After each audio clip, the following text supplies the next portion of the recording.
Queridos irmãos, amigos, ouvintes, participantes do projeto EBD em Síntese Podcast, nós vos saudamos com a paz do Senhor.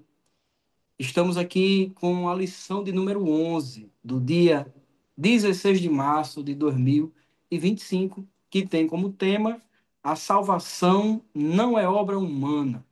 Nós queremos aproveitar e saudar os nossos irmãos, Pastor Aldo, Irmã Milde, Pai do Senhor, Pastor Aldo, Pai do Senhor, Irmã Milde. A paz do A Senhor, paz do pastor Ítalo, a Senhor, paz do seu irmão meu, ao pastor Aldo, a paz do Senhor, e a ao paz do pastor Senhor. Ítalo também, e a todos Também os nossos ouvintes, né? É verdade. Também transmitimos a nossa saudação ao nosso pastor Martim Alves da Silva, presidente da nossa igreja, da IEBRN, e o diretor do nosso departamento de ensino, pastor Reinaldo, diretor do DENEC, fica aqui aos nossos pastores, também a nossa saudação. Nós temos como lição hoje para trabalharmos o tema: a salvação não é obra humana. O texto áureo encontra-se em Tito, capítulo 3, versículo 5, que diz assim: não pelas obras de justiça que houvéssemos feito, mas segundo a sua misericórdia, nos salvou pela lavagem da regeneração e da renovação do Espírito Santo. A verdade prática extraída desse versículo é: a salvação é um ato da graça soberana de Deus, pelo mérito de Jesus Cristo, e não vem das obras humanas. A leitura em classe é a leitura que praticamente vai embasar todo o conteúdo da lição. Encontra-se em Efésios, capítulo 2, dos versículos 1 ao 10, no qual, até no primeiro tópico, vai ser feita a exegese, né? A explicação desse capítulo 2 de Efésios, capítulo profundo das Escrituras, que fala diretamente sobre esse tema da salvação. Nós temos uma leitura bíblica em classe que vai embasar, e a palavra-chave da nossa aula de hoje é salvação. Esse é um tema muito importante para o cristianismo, para a nossa fé cristã, porque é a boa notícia, né, irmã Milda? A salvação É verdade. é a boa nova. Não é É assim, um dom de pastor? Deus. É verdade, pastor Ítalo.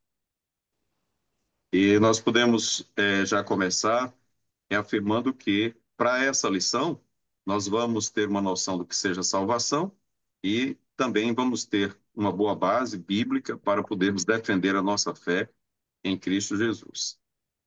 É verdade, não é assim, irmã Milda? É verdade.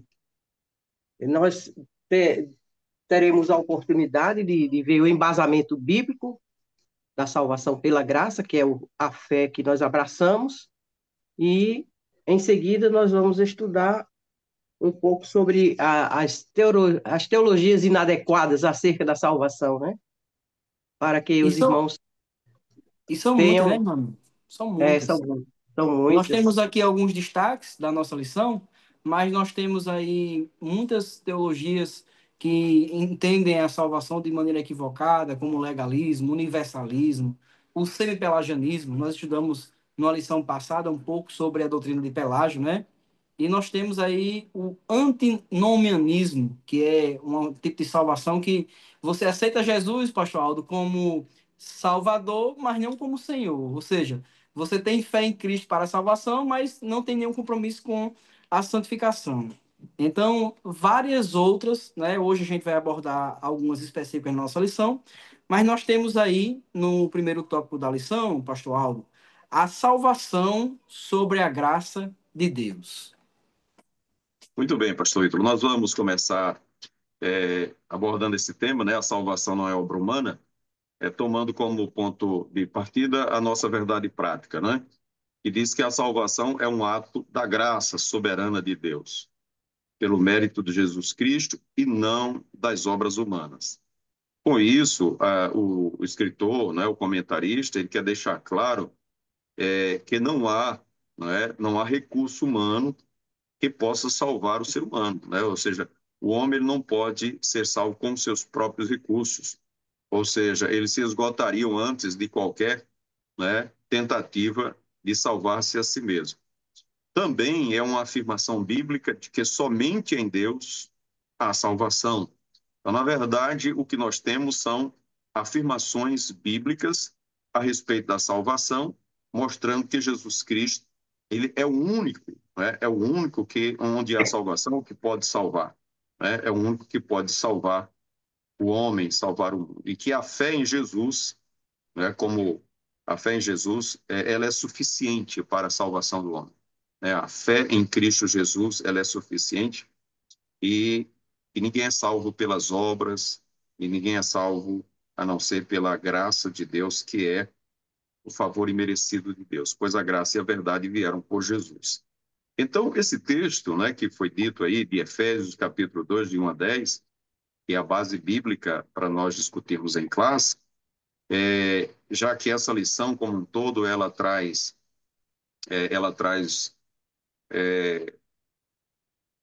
uma finalidade muito clara, que é defender a fé cristã, ou seja, é dar ao homem, dar ao crente recursos para que ele possa defender a sua fé em Cristo Jesus. E aqui, mais uma vez, esse texto vai mostrar que a salvação, não é pela fé em Cristo Jesus. E ele começa dizendo que e vos vivificou, estando vós mortos em ofensas e pecados, em que noutro tempo andastes, segundo o curso deste mundo, segundo o príncipe da potestade do ar, do espírito que agora opera nos filhos da desobediência, entre os quais todos nós também antes andávamos nos desejos da nossa carne, fazendo a vontade da carne e dos pensamentos, e éramos por natureza filhos da ira, como também os demais. Ou seja, a gente vê aí o estado do ser humano. Descreve, né? O apóstolo Paulo descreve o estado em que nós nos encontrávamos. E essa é a triste realidade do homem hoje. Ou seja, hoje o homem encontra-se, de fato, desta forma, desta maneira, morto em suas ofensas e pecados, fazendo a vontade, né, a sua própria vontade, seguindo o curso deste mundo. E aí ele descreve a condição humana, não é?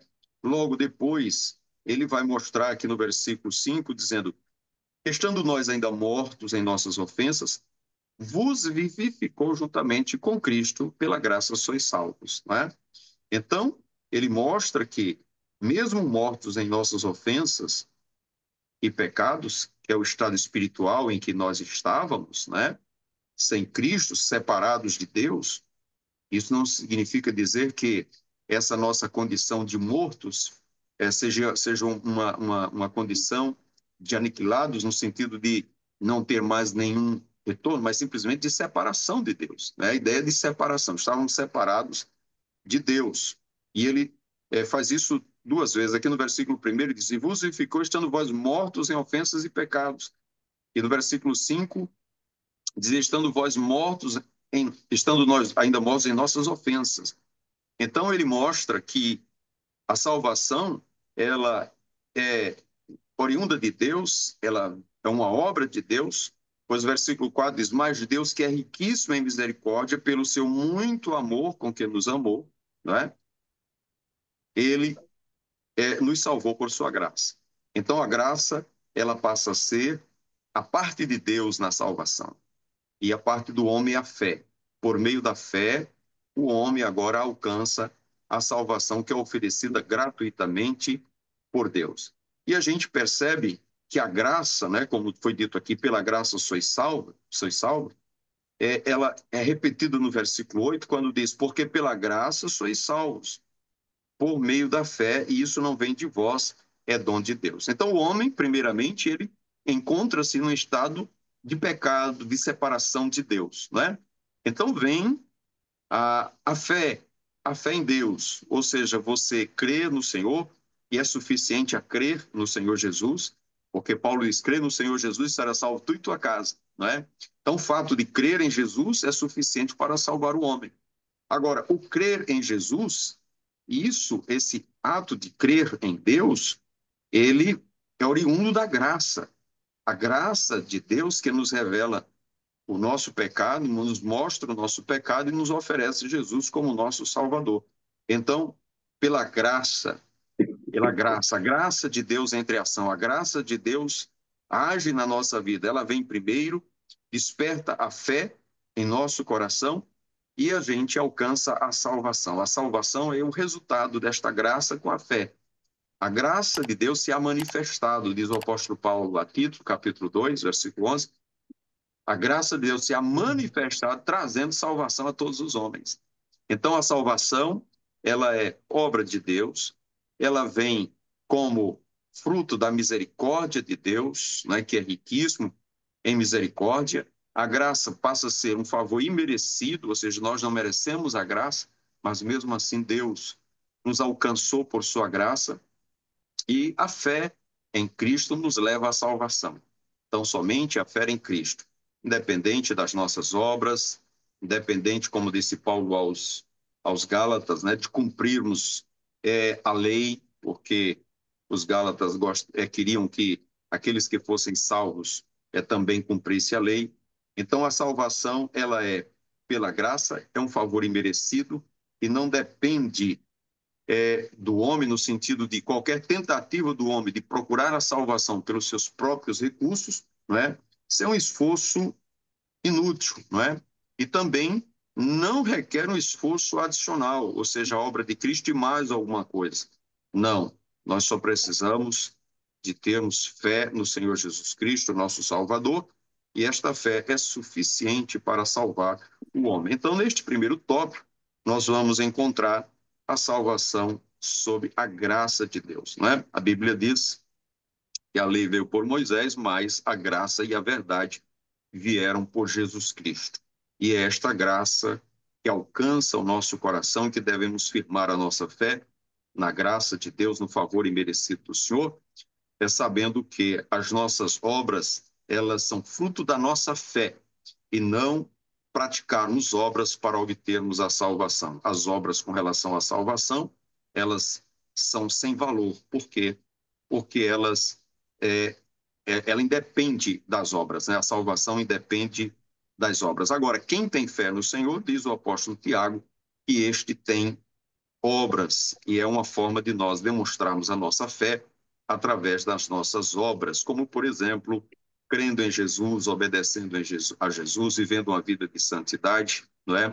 Tendo apego à palavra de Deus, uma vida de oração. Tudo isso são obras que advêm de uma fé genuína em Cristo Jesus. Portanto, é esse o comentário que temos que fazer deste primeiro tópico, pastor Ítalo. Pastor Aldo, eu tenho aqui uma citação no final da lição que eu acho interessante, de A.T. Robson, Robertson. A graça é a parte de Deus e a fé é nossa. De modo como dizia Norman Geisler, a fé é o meio e a salvação é o fim. E o meio vem antes do fim. Num manual de teologia que eu tenho aqui em casa, a respeito desse primeiro ponto da lição, eu fiz aqui uma escrita que eu achei, que resume assim essa primeira parte. Eu já passo para o comentário da irmã Milde. Quando a gente faz a exegese de Efésios 2, do 1 ao 10, o que fica claro é: o homem não está simplesmente longe de Deus, mas está espiritualmente morto. Isso enfatiza a total incapacidade do ser humano em se salvar sem a intervenção divina. Eu achei interessante essa conclusão de Efésios capítulo 2 no manual de teologia que eu estava dando uma olhadinha aqui em casa. Irmã Milde. É verdade. E nós achamos bem importante esse comentário aqui dessa lição sobre a salvação como uma obra não humana, mas a gente sabe que a regeneração, a reconciliação, só quem opera é o Senhor, e pelo poder do Espírito Santo, como está escrito no textuário, né? Não pelas obras de justiça que houvéssemos feito, mas segundo a sua misericórdia, nos salvou pela lavagem da regeneração e da renovação do Espírito Santo. A revelação da salvação vem através da palavra. A fé vem pelo ouvir e ouvir pela palavra de Deus. Ao ouvir a palavra, a pessoa crê. E se crê, faz confissão, crê no coração para a justiça, né? E faz confissão diante dos homens para a salvação. E eu acho interessante, tanto na carta aos Romanos como a carta aos Efésios, Paulo, antes de explanar a doutrina da salvação, ele mostra o estado do homem, né? O estado pecaminoso, separado de Deus, esse, como já foi falado pelo pastor Aldo, mortos em suas ofensas e pecados. E é muito importante a gente frisar quando é um tanto difícil de se dizer, mas é a verdade. Que as pessoas que estão fora do aprisco do Senhor, que não aceitaram ainda a Ele como Salvador, eles estão sob o domínio de Satanás. É o segundo versículo aqui, que em que, no outro tempo, andaste segundo o curso deste mundo, segundo o príncipe das potestades. E quando Paulo fala aos Colossenses, ele diz que ele nos transportou para o reino do Filho do seu amor. Quando ele se revela a Paulo, ele diz: você vai anunciar a palavra, trazendo a revelação, a iluminação para aqueles que estão em trevas, para que eles sejam libertos de Satanás, libertos do poder do pecado. Porque quem tem o aguilhão do pecado, quem trouxe o pecado para o mundo foi Satanás, aquilo que nasceu no seu próprio coração, não é? E ele passou para a humanidade. E essa questão da salvação, de outras maneiras, não existe salvação fora de Jesus. É o que está escrito na palavra como a gente crê. E o próprio Senhor, escrevendo através de Isaías, ele diz: eu sou o Senhor, e fora de mim não há Salvador. Mas as pessoas, de modo geral, nesse segundo tópico que a gente vai entrar aqui, buscam outras maneiras de salvação, mas não há nenhuma esperança de salvação fora de Jesus. Ele disse: eu sou o caminho, a verdade e a vida. E ninguém vê ao Pai senão por mim. O próprio Jesus, ele disse, no Evangelho de Mateus, nós lemos que ele disse assim, que ninguém vem a ele se o Pai não o trouxer. Quer dizer, ou você tem que ouvir primeiro. Tem até um versículo que ele fala que os mortos ouvirão. Ouvirão, sim, na ressurreição, mas eu acredito também os mortos nos pecados, ao ouvir a palavra, eles são despertados para a salvação. É como você acabou de falar aí, nesse textozinho que a graça, não é? A graça é a parte de Deus e a fé é a nossa. Deus viu, olhou do céu à terra, viu o estado pecaminoso da humanidade, não havia nenhum sequer que buscasse a Deus. E foi uma iniciativa dele pela sua boa vontade. Quando Jesus nasceu, os anjos cantaram, dizendo boa vontade para com os homens. Foi a boa vontade de Deus que trouxe o seu filho ao mundo para salvar. Por isso, Tito também, o pastor Aldo já até se referiu a esse versículo, na carta a Tito, Paulo disse no capítulo 2 e 11, a graça de Deus se há manifestado, trazendo salvação a todos os homens. Então, quem ouvir, e nós vemos assim, que há essa condição para a salvação, a fé, porque sem fé é impossível agradar a Deus. E o próprio Jesus, quando falou a Nicodemos, ele disse que quem crê nele será salvo, quem crê no Filho, quem crê no Senhor.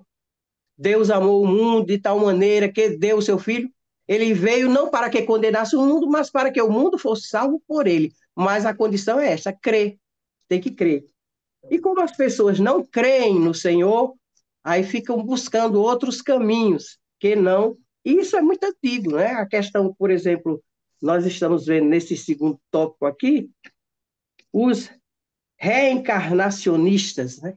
As doutrinas da reencarnação, que tem até aqueles que acreditam na transmigração da alma no hinduísmo, né? Que você pode ser reencarnado num mosquito, num rato, num outro animal qualquer, mas o que é nascido da carne é carne. Se houvesse reencarnação, Jesus já disse, o que é nascido da carne é carne. Tem que nascer do Espírito, da água e do Espírito. Então, é a operação feita por Deus no homem interior, pela lavagem da palavra, a lavagem da regeneração, a lavagem que santifica e que nos traz essa comunhão com Deus. E para isto, Deus enviou seu Filho para efetuar aquele sacrifício vicário. Nós não podemos falar em salvação sem lembrar da expiação. A encarnação e a expiação são dois pontos muito importantes a serem ressaltados na doutrina da salvação. O Senhor se fez carne para morrer. para dar sua vida por nós, participou como um ser humano da vida, e como veio o pecado, passou a todos por um homem só, também a graça de Deus e a salvação veio por um homem, Jesus. E só há um Deus e um só mediador entre Deus e os homens, Jesus Cristo, o homem. Esses que atentam para outros meios de salvação, infelizmente, estão fora da crença bíblica, né? Eles são antibíblicos, eles não creem na revelação de Deus através da palavra e buscam outros caminhos. Nós temos aqui, no caso dos Hare Krishna, né? E é uma fé baseada no sikhismo, né? Defendida pelos Hare Krishnas, kardecistas e muitos outros. Os adeptos da doutrina da reencarnação têm em comum a busca da perfeição, mas a perfeição só há em Cristo. Ele é quem pode nos aperfeiçoar, nos reconcilia com Deus, porque a salvação tem vários aspectos, né? A justificação, a santificação, a reconciliação com Deus. O homem morto no pecado precisa de reconciliação. E essa reconciliação é feita pela expiação de Cristo. O sacrifício que Cristo fez no Calvário por nós, a expiação. Essa é a doutrina que nós abraçamos, né? E independe das obras de cada um. E contra essa reencarnação, tem aqui dois versículos que é interessante os irmãos procurarem sedimentar nas suas mentes. Como ao homem é dado morrer uma só vez e vindo depois do juízo, Jesus também morreu uma só vez e está assentado vivo para sempre. Jesus não ensinou sobre reencarnação. Jesus ensinou sobre ressurreição, que é a redenção do corpo do pecado. A salvação através da redenção nele. E a carta aos Hebreus fala que de uma só oblação, um só sacrifício, ele aperfeiçoou a nossa salvação. Quando ele morreu, ele disse: está consumado. E rendeu o seu espírito, né? Perante o Pai. Os galacionistas eram aqueles opositores de Paulo, né? Aqueles que Paulo pregava o evangelho da graça e eles vinham para desfazer aquilo que Paulo tinha ensinado, querendo dizer que eles não poderiam se salvar se não observassem a lei. Eles eram também legalistas, né? Que é através da lei que eles achavam que podiam ser salvos. E aos Gálatas mesmo, Paulo escreveu que pelas obras da lei ninguém pode ser salvo. Ninguém pode ser aperfeiçoado pelas obras da lei. Se fosse assim, não precisava Cristo ter vindo, né? Porque já existia a lei. A lei já estava há muitos anos sendo propagada por Israel, que inclusive, infelizmente, eles falharam na observação da lei, mas a queda deles foi o sucesso da salvação dos gentios, né? Eles resistiram a Deus, procurando a sua própria justiça, buscando a sua própria justificação. É como essas outras religiões, de um modo geral, eles acham que pode atingir um certo nível de aperfeiçoamento humano, não tem esperança de salvação, porque se houvesse reencarnação, se fosse verdade isto, o mundo hoje estaria bem melhor, não é? Se a reencarnação é para aperfeiçoar o homem, e nós vemos que o homem está cada vez mais se distanciando de Deus, negando a sua própria identidade como humano, fazendo a vontade da carne, dos pensamentos e vivendo dominados pelo maligno, como a Bíblia diz, que o mundo jaz no maligno, mas em Cristo há salvação. Se o homem se voltar para ele, Jesus, quando esteve na terra, falando lá entre os judeus, ele disse: quem tem sede, vem a mim e beba. Quem quiser, receba de graça da água da vida. Ele tornou a repetir isto lá no Apocalipse, na revelação a João. Ele tornou a revelar isto. é através dele. Ninguém pode salvar-se a si mesmo. Já foi dito aqui que até se ele buscasse recursos, Deus não aceita barganha. Tudo é dele, tudo pertence a ele, e os recursos humanos jamais poderiam comprar a salvação. Como há algumas religiões que, inclusive o que trouxe a reforma protestante foi justamente a questão da compra de indulgência, compra de perdão, através de recursos humanos. E isso tudo é contrário à palavra de Deus, porque o preço que foi pago pelas nossas vidas a Deus foi a oblação de Cristo, o sangue de Cristo derramado para a nossa salvação. E sem derramamento de sangue, segundo a lei, não há remissão de pecados. A oblação, o que é a oblação? É essa oferta voluntária, essa oferta de Cristo. Cristo se ofereceu a si mesmo ele esvaziou-se da sua glória, tomou a forma humana para morrer no nosso lugar, nesse sacrifício vicário. A oblação de Cristo, a oblação do seu corpo, foi que trouxe a salvação para a humanidade. É um dos aspectos significativos da salvação. E que muitas vezes, quando a gente prega, a gente fala de redenção, expiação, o povo do mundo não entende muito sobre isso, não é? E é interessante que cada crente saiba o que significa, o que é expiação, o que é redenção.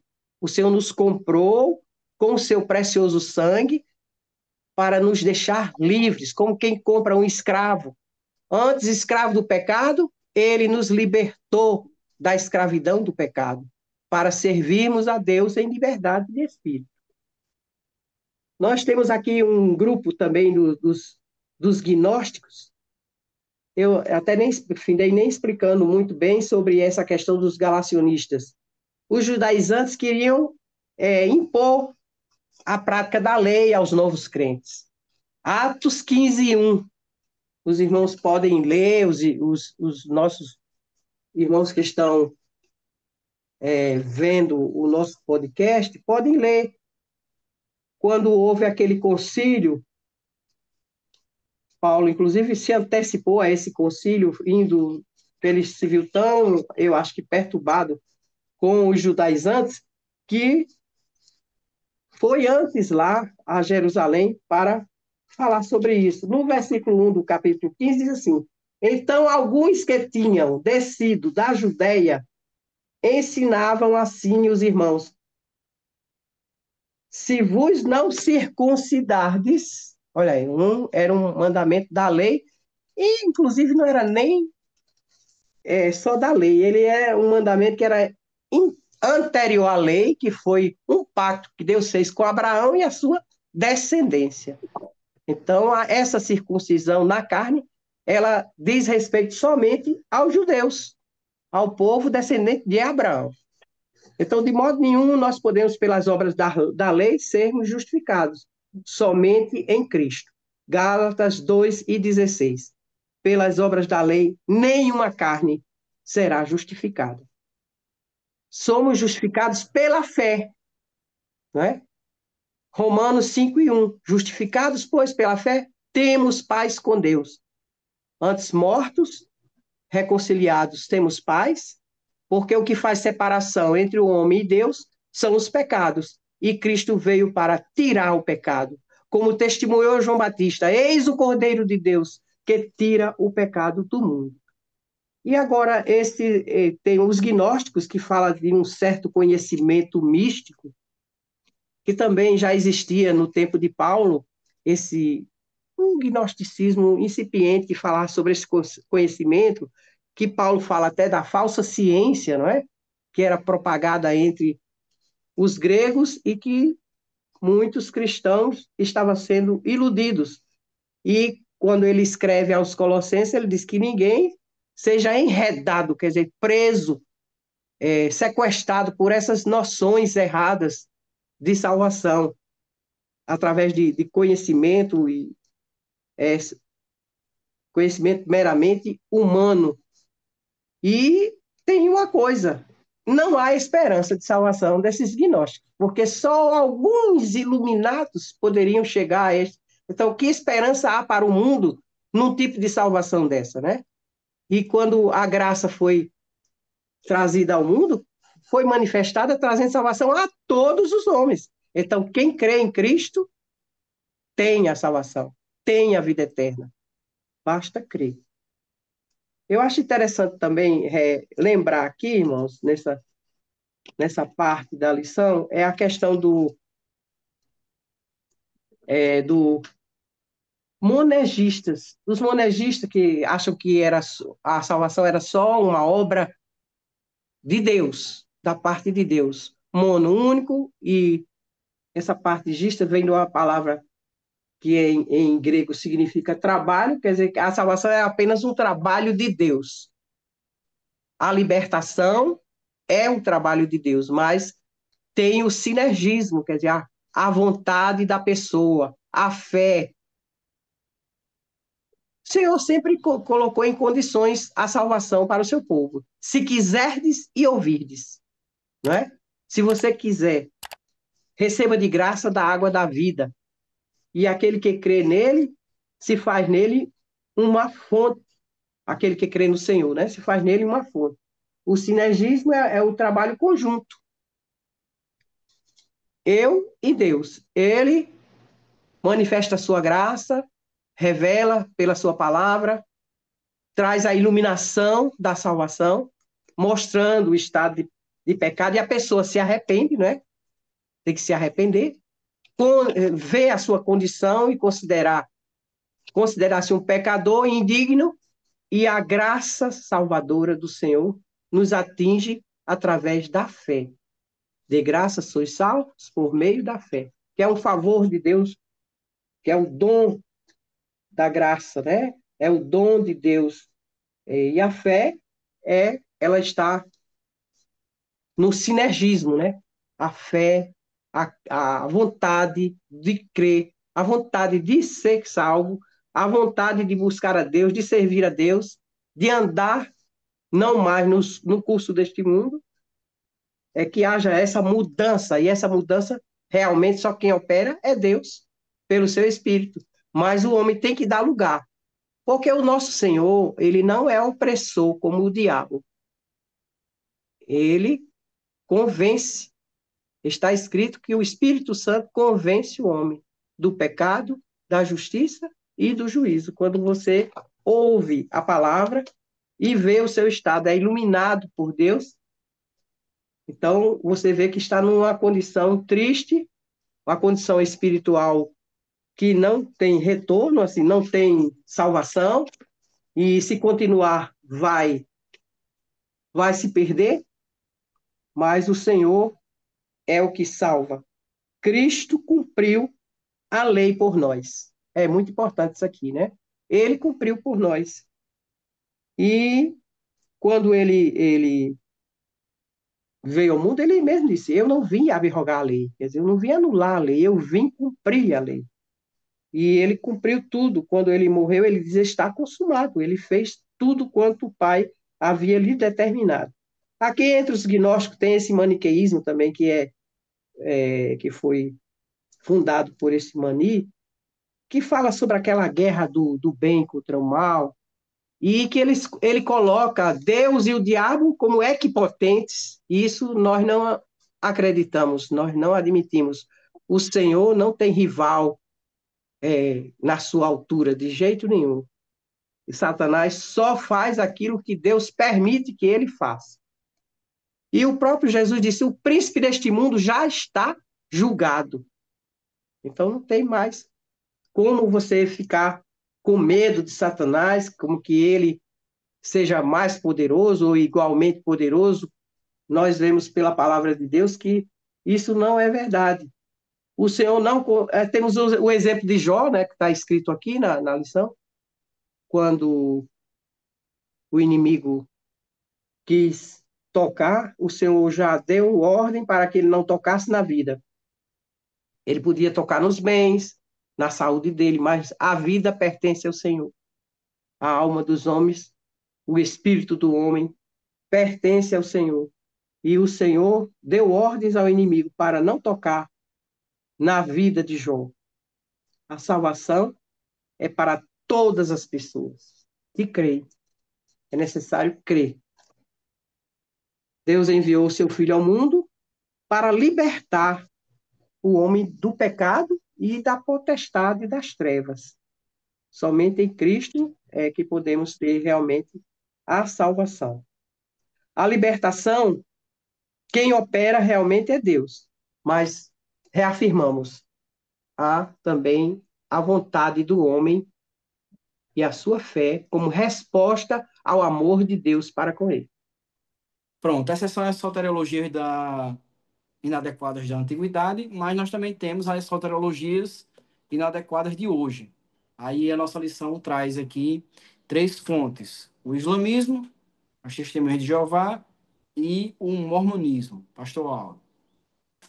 Muito bem, pastor Ítalo. A gente viu já com a nossa irmã Milde, né, as soteriologias inadequadas na antiguidade e apenas reforçando que essas mesmas soteriologias existem hoje, né, nos dias atuais, que é bem conhecido de todos como o islamismo, né?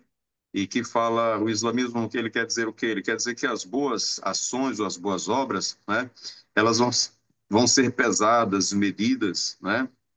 E aí, quem pesar mais é quem vai ganhar, né? Se são as más ou as boas obras, e o homem, ele aí é salvo pelos seus méritos, negando assim a obra de Jesus, negando assim a graça de Deus, né? Como a lição é uma ênfase bíblica, né, de que a salvação é uma obra de Deus e não humana, e que a salvação é pela graça, mediante a fé, a gente vai ver que esse ensino inadequado, né, mostrando que a salvação depende agora das obras dos homens, né? Então mostra a forma inadequada de se crer na salvação. Os testemunhos de Jeová, né? Você tem que só é salvo aquele que estiver na organização, ou seja, fora da organização não tem salvação e aqueles que vão ser salvos serão 144 mil, tem mais isso, né?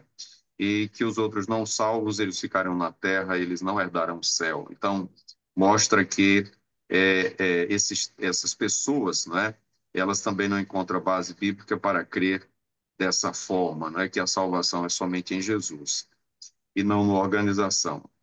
E o mormonismo, né, que é aceitar também os ensinos, né, de José, crer, né, em Joseph Smith Jr., né, como o porta-voz de Deus. Então, se você não crê, você pode crer em Jesus, você pode crer que a salvação é pela graça, mas não pode ser salvo se não aceitar José Smith Jr. como o porta-voz de Deus. E a Bíblia nos deixa muito claro que a salvação é mediante a fé em Jesus Cristo, sem a ajuda de qualquer outra pessoa, né?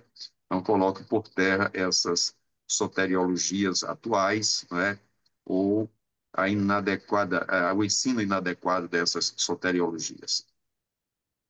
Pronto, eu fiz aqui um rápido comentário do que essas soteriologias, tanto na antiguidade como as de hoje, o que é que elas têm que dificulta a obra da salvação. Elas contradizem a suficiência da graça, e quando você tem uma salvação por qualquer mérito que seja, porque qualquer esforço humano, a graça não seria suficiente e o sacrifício de Cristo ele não seria completo. Então, não é um sistema de troca. A salvação não é um sistema de troca. O segundo é porque ele nega a realidade da depravação humana. Tem soteriologias como os reencarnacionistas, eles acreditam nesse aperfeiçoamento. Então, em algum momento, eles dão crédito à depravação humana. Mas só que tem outras soteriologias erradas que não, que elas não levam em consideração a realidade da depravação humana. É como se aquilo ali fosse apenas um erro moral de secundário, né? E também ela tem a pastoral de irmã Milda, a soteriologia errada, ela pode transformar a religião num fardo. A partir do momento que você não crê e não usufrui da graça, fica muito pesado, porque quando você não consegue cumprir pelo mérito, quando você não consegue ser perfeito em todo o processo, então acaba tornando uma religião um fardo de regras. Torna Cristo desnecessário, porque se você nos reencarnacionistas vai se aperfeiçoando, Jesus não precisava ter morrido por todos. Além de tudo, mais perigoso é que ela cria o orgulho espiritual em comparação com outras pessoas. Quando você tem um sistema de soteriologia que ela foca no mérito, então tem pessoas que têm mais capacidade de serem fiéis, pessoas que têm mais capacidade de serem, de cumprirem as regras. Então você cria um sistema de orgulho espiritual em que algumas pessoas são iluminadas, como o gnosticismo, que algumas pessoas alcançam a revelação, torna a salvação incerta e instável, distorce o propósito das boas obras, que as obras boas são frutos da salvação e não para a salvação, e distorce também a verdade do evangelho. Então, nós estamos aqui chegando na conclusão da nossa lição, né? Nós estamos hoje sobre a salvação. Ela é um ato da graça de Deus e ela não vem de obras. Nós estamos aqui nas considerações finais. Eu vou abrir para a irmã Milton, para o pastor Aldo, e a gente vai se despedindo aqui da nossa aula, da nossa escola bíblica dominical na EBD em Síntese Podcast. Irmã Milton, considerações finais. Justamente aquilo que o irmão já enfatizou, não vem das obras para que ninguém se glorie. Eu não posso me gloriar das minhas ações, das minhas boas ações diante. Deus não aceita que ninguém se glorie diante dele. Nós vemos o caso de Jó. Jó, ele ainda que me mata, ele confiava muito em si mesmo, né? Ele confiava muito nas suas ações, ele sabia que não tinha praticado coisas que merecesse aquele castigo tão grande.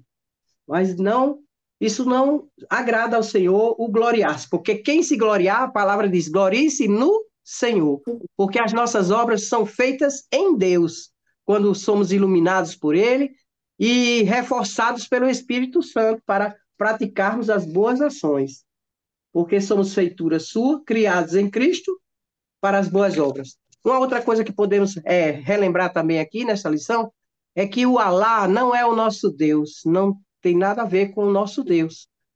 Ele não ama os pecadores e o nosso Deus amou de tal maneira que deu o seu filho para a salvação. E como eles consideram uma salvação inadequada, diferente, pelas obras, pelos méritos, eles realmente não valorizam a expiação de Cristo. Não aceita Cristo como o mediador entre Deus e os homens. E é esta a nossa fé, né? Cristo, o nosso único mediador entre Deus e os homens. Pastor Aldo?